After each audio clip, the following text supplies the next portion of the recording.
Sheikh Imran Hossein, I'm very pleased to have you once again. It's a great honor. I have asked subscribers for questions, so I have my own natural curiosity and questions from other people. And perhaps you'd like to introduce the mood and subject for today. We are, Morris, on the brink, perhaps, of a pit of fire. And I am anticipating that an attack will be launched on Syria, kind of a desperado, because everything else has failed, and Putin checkmated them in Geneva. And so now, perhaps throwing caution to the wind, just perhaps the Turkish armed forces might launch an attack on Syria. And if that happens, I think Putin is going to respond vigorously. So we are standing at this moment on the brink of a pit of fire. Yes, Russia did voice strong opinions regarding Turkey's stance. I detected Russia's support for Syria not, for Turkey not to interfere or involve. At times Russia is ambiguous, but it was not ambiguous about telling Turkey not to get involved. Well, Lavrov, I don't know. The Russians give mixed signals. It's very encouraging that you suggest they are steadfast behind Syria. They have just sent some ships to Tartus, correct? Yes, I've heard about that. Well, many of the questions do revolve around Syria that I've been given by subscribers and people that follow you. Shall I read some out, or shall we banter? Do please. Okay, just give me 1 second. I wasn't entirely prepared, but they are here. So, well, I'll just start ad hoc. When will the Arab world realize that it is better that the Shias and the Sunnis join hand in promoting their agenda and to strengthen their position on the globe? Yes, there are 1.5 billion Muslims, but how divided are they? And that is from a user 408 Magenta on YouTube.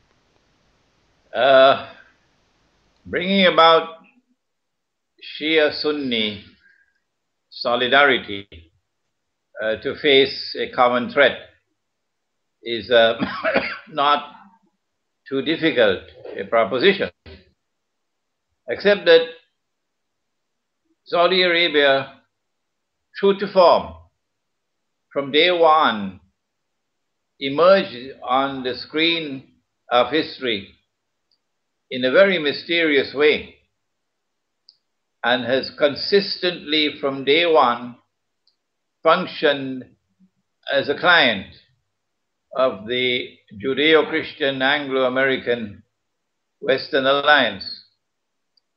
And Saudi Arabia it's an alliance of a political family, the family of Ibn Saud, and a religious movement, normally referred to as the Wahhabi movement. The name Wahhabi has created problems, and so they prefer to be called Salafi. And it is this religious movement which has been brainwashed, harnessed, programmed, and they are the ones who are now engaged in a vociferous, relentless attack on the Shia, religious and theological attack on the Shia, and doing so in order to lay the foundations and to foment Shia-Sunni civil war in Islam. I believe I did make mention of this in our last interview, that this is the master plan to foment Shia-Sunni civil war in the world of Islam.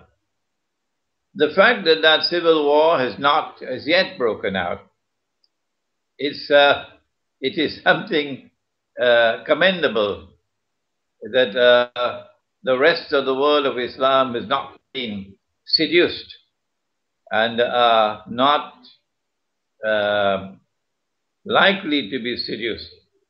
Unless, and of course, you have some act of monstrous terrorism directed, for example, against the Shia, and then you blame the Sunni. Typical Zionist methodology. Or an act of monstrous terrorism against the Sunnis, and then you blame the Shia. So you can get them at each other's throats. I have been doing my bit, Morris. I gave a lecture recently on the Shia, the Sunni, and the end time.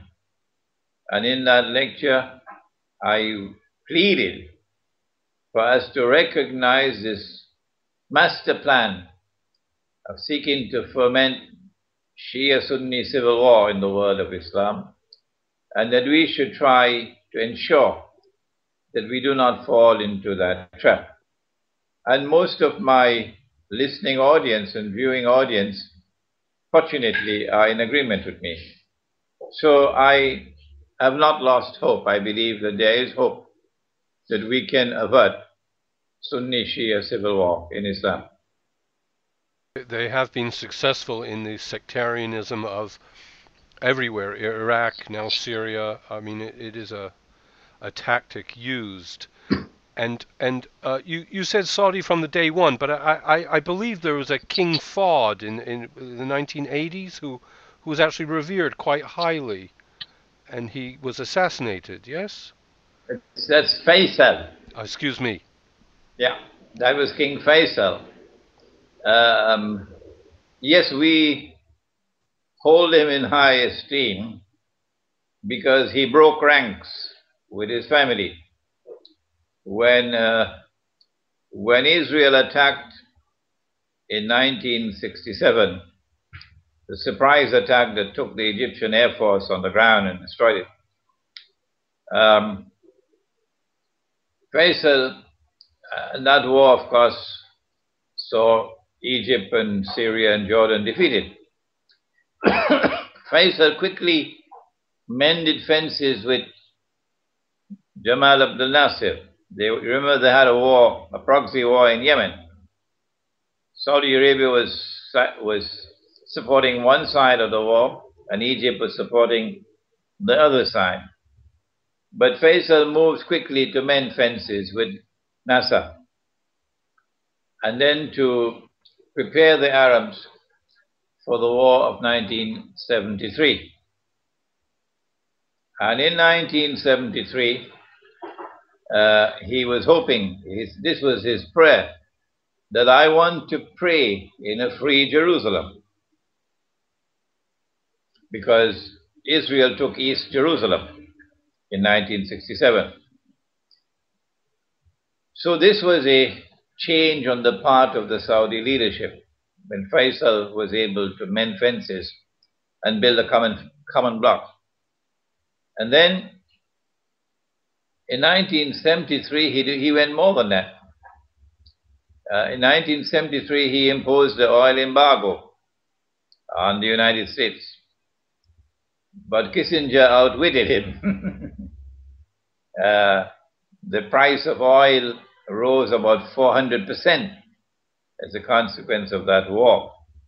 The US dollar fell in value by 400% within 1 week, in consequence of that war and the imposition of an oil embargo. But Faisal then went on to forge an alliance with Zulfikar Ali Bhutto in Pakistan. And they then, both of them, achieved the significant success of hosting and organizing the Lahore Islamic Summit Conference, in February 1974, and that was a threat that the world of Islam was coming together as a united body. And the Western world and India didn't like that one bit. So the conference took place in February 1974, and India responded 2 months later. Indira Gandhi ordered the first nuclear explosion, and India joined the nuclear club 2 months later to send a message to the world of Islam that we're not going to tolerate your coming together as a united body in the Lahore Islamic Summit Conference. They then responded to that conference in typical Zionist fashion in plotting the assassination of Faisal the next year in August 1975. And as soon as Faisal was assassinated, the Saudi family turned U-turn and returned to the Western camp and has remained there since then as a client state. 2 years later, Zulfikar Ali Bhutto was also overthrown in Pakistan. And so these two major figures who had successfully organized the world of Islam in 1974 in that historic Lahore Islamic Conference were both removed. It is because of this that Faisal has continued to be recognized as someone different from the rest of the Saudi leaders. And we always pray for mercy on his soul. And I've heard you give a lecture on the fact that OPEC was formed with the condition that oil would be traded in dollars. And this, I think, is how you mean he was outwitted. He was outwitted, yes. He was outwitted. Kissinger was brilliant, diabolically brilliant, in that he was able to successfully persuade and convince Faisal that the price of oil is going to go up and up and up and up, and you're going to be getting more and more wealthy beyond your wildest dreams. All that you have to do is to peg the sale of oil to the US dollar. This, of course, is in conflict with the law of Islam. But OPEC was formed as a cartel, and that was also in conflict with the law of Islam. And to violate the free and fair market by insisting that you cannot buy oil other than with US dollars, the bogus and fraudulent US dollar, was a great coup on the part of Kissinger, because the US dollar, after 1971, September 71, when Kissinger took it off the gold standard part of Bretton Woods, the US dollar was in a vulnerable position. And as a consequence of this skillful work on the part of Kissinger in getting the Arabs to agree, through Faisal, to sell oil for to sell oil for the US dollar. And that was the birth of something came to be known as the petrodollar. And that petrodollar kept the US flying high for the next 30, 40 years. Yes. Flying high in B-52s. I have more questions here. Does the Sheikh think the crisis in Syria has caused the foretold split between Gog and Magog? Anonymous question.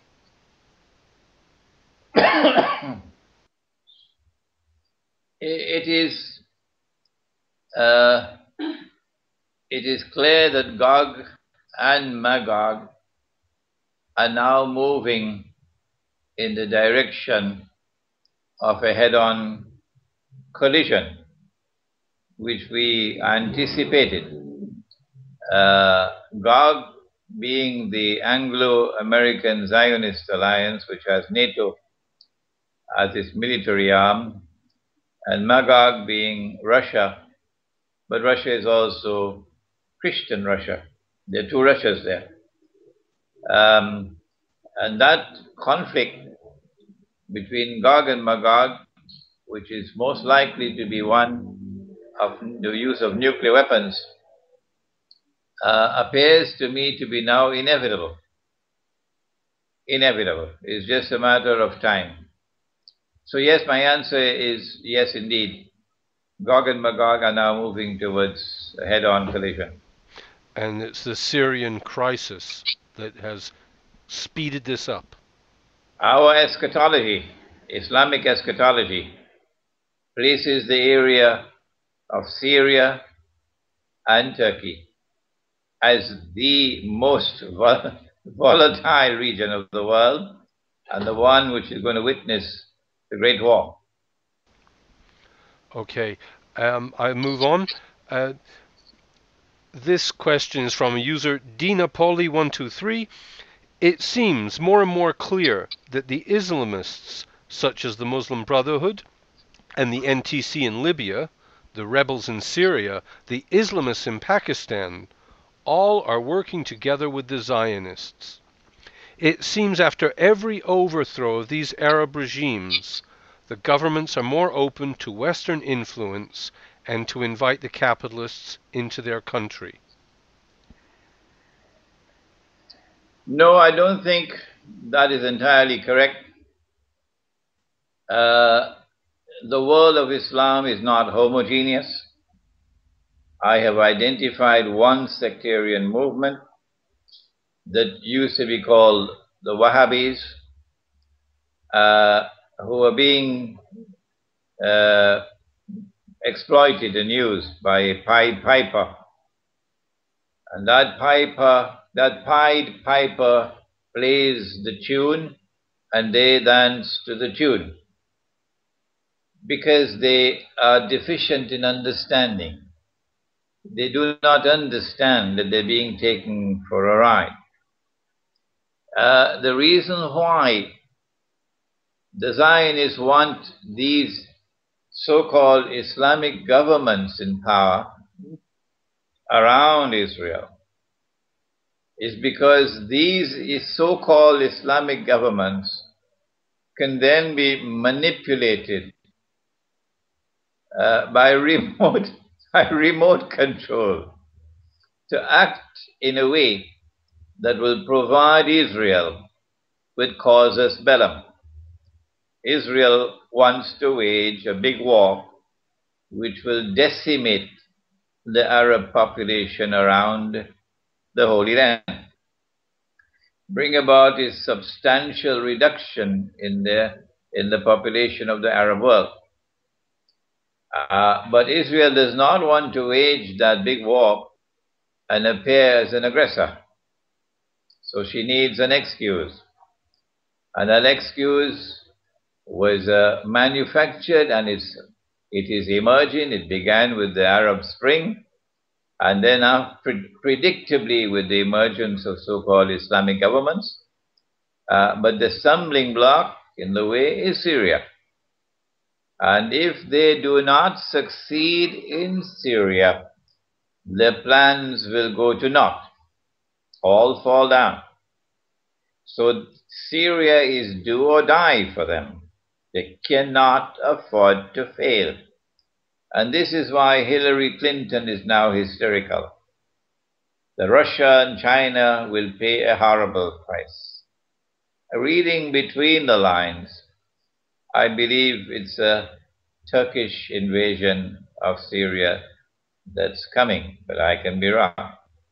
And so the bottom line is that the so-called Islamic governments emerging as part of a plan that will allow Israel to declare that we are now under grave threat, that Islam is rising in the world, and Islam constitutes a menace to Israel and to mankind.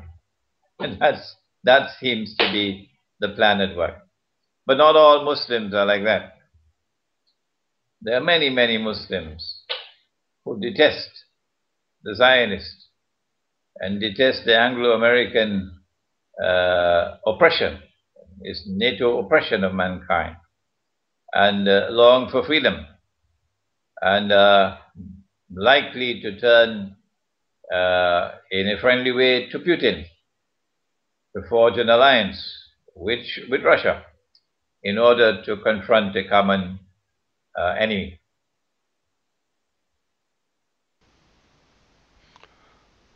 I will continue with the questions, dear Sheikh.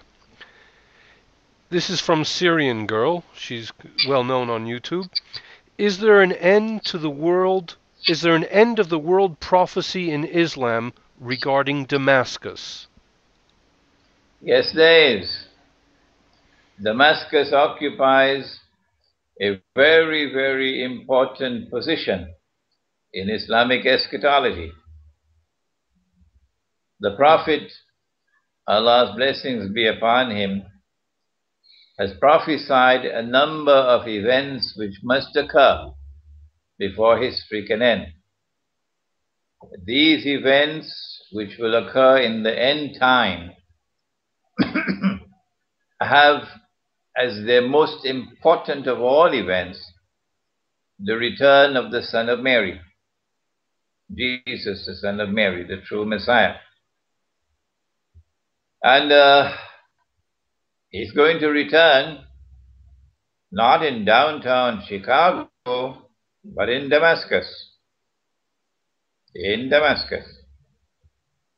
And there's another divinely appointed figure in Islamic eschatology. You may have heard of the Imam al-Mahdi, one of the supreme figures of the Shia, but also accepted by the Sunni.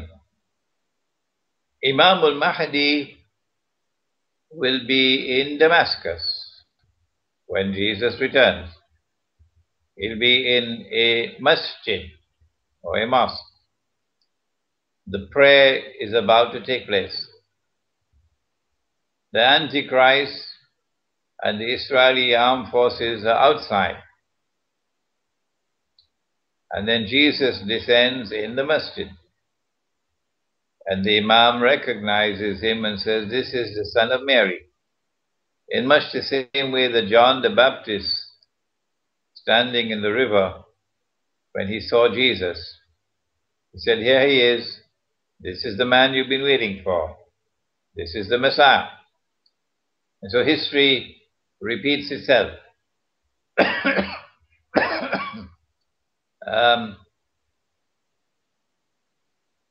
The Prophet said, Allah's blessings be upon him, about the Great War, otherwise known as Armageddon, but we have a different word for it. It's called the Malhama. It's going to be fought by an army which is going to come out of Medina. But Medina means city. So you have the Medina of Chicago, and you have the Medina of New York, and you have the Medina of London. But there's one city in the world which is known as Medina of the Prophet, Medina to Nabi, which is in Saudi Arabia. So sometimes when the word Medina is used, it is confused with that Medina in Saudi Arabia. But in this particular case, it's the city. It does not identify the city. But the scholars who have studied the subject identify it as Damascus. That out of Damascus will emerge an army which is going to confront Rome. And in our last interview, we did take up the subject of Rome. That there was a Rome which was in Rome, in Italy, which was pagan. And then Constantine took it to Constantinople. And that became the second Rome, which was Christian. And then subsequently, some centuries later, Rome then became Christian, discarding its pagan roots. And then when Constantinople was conquered in 1453, Rome then went to Moscow. So in the Quran, when the Quran was revealed, Rome was Byzantium. But prior to the Quran, Rome was in Italy, Rome. So we now have two rooms. We have